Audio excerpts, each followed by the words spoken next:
Cox's Bazar. The world has rarely witnessed a refugee crisis of such speed, with more than 500,000 crossing into Bangladesh in just over a month.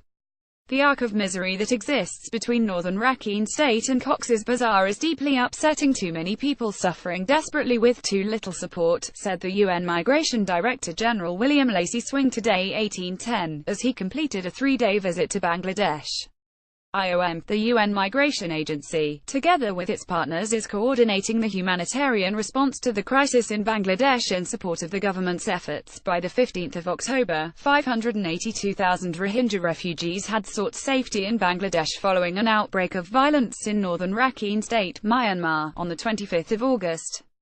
Yesterday 1710, at least 1,500 more refugees crossed into the country. Men, women and children waded through a river as monsoon rains poured down. Today 1810, the Bangladesh government also confirmed it will move an estimated 15,000 people currently stranded in no man's land near the Anjuman Para border crossing point in Cox's Bazar's Ukir district, into more appropriate settlement areas. Director General Swing began his visit with a day-long tour of the makeshift settlements in Ukir and Teknaf sub-district, where an estimated 800,000 refugees are now living, to observe the scale of the crisis and the sheer enormity of needs. I saw women carrying small babies, only a few days old, sometimes born while their young mothers were fleeing deadly violence in torrential rains. I saw young children, who had lost not just their parents, but any remnants of hope. We must make a commitment to these women and children, who are among the most vulnerable in the world, that we will do everything in our ability to ensure that their suffering stops here. If adequate resources are not mobilized by the international community, we cannot make that commitment. Thousands will suffer without food, shelter, healthcare and protection, said Swing. During his visit, Director General Swing also met with Bangladeshi officials to discuss further support to the country and the life-saving assistance that it is providing to Rohingya refugees. Bangladesh government representatives reconfirmed their commitment to allow Rohingya seeking protection from violence in Myanmar to continue entering the country. They also confirmed their willingness to consider additional options for the settlement of new arrivals, including the creation of more manageable smaller camps to alleviate public health and security concerns. The needs on the ground are enormous, in quantity and complexity. I am impressed by the government of Bangladesh's mobilization of their own resources, as well as the local community's support, from identifying land to be converted into settlements to providing food, water and healthcare to Rohingya refugees. We cannot forget who the first responders to this emergency were and who remains on the front line of the response, Bangladeshis, said Swing. However, as the crisis has unraveled at an unprecedented speed and scope, there are still gaps in the response capacity on the ground and additional services are required to ensure adequate and life-saving assistance to the Rohingya refugees, he noted.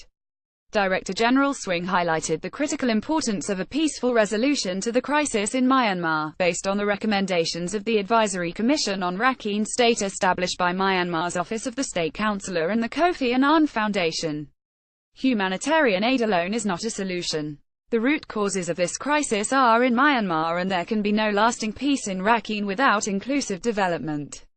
We see the recommendations as a roadmap to peaceful coexistence and welcome the Myanmar government's commitment to implementing the Commission's findings. The first step in that implementation process will be to urgently allow UN agencies to resume their work in Rakhine State, he said.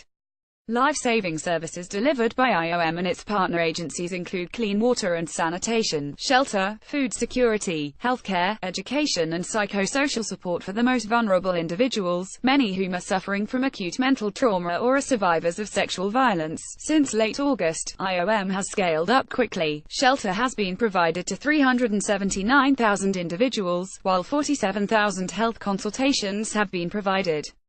IOM has contributed 200 staff to assist in a Ministry of Health-led oral cholera vaccine (OCV) campaign that has reached 679,000 people.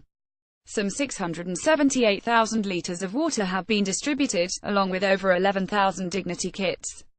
IOM staffing has also been boosted with 443 staff and community volunteers in country. Earlier this month, the UN launched a joint response plan, in order to sustain and enhance the large humanitarian effort already underway. The plan requires $434 million to meet the life-saving needs of all Rohingya refugees and their host communities, together an estimated 1.2 million people, for the difficult months to come. IOM's funding requirements within this plan amount to $120 million.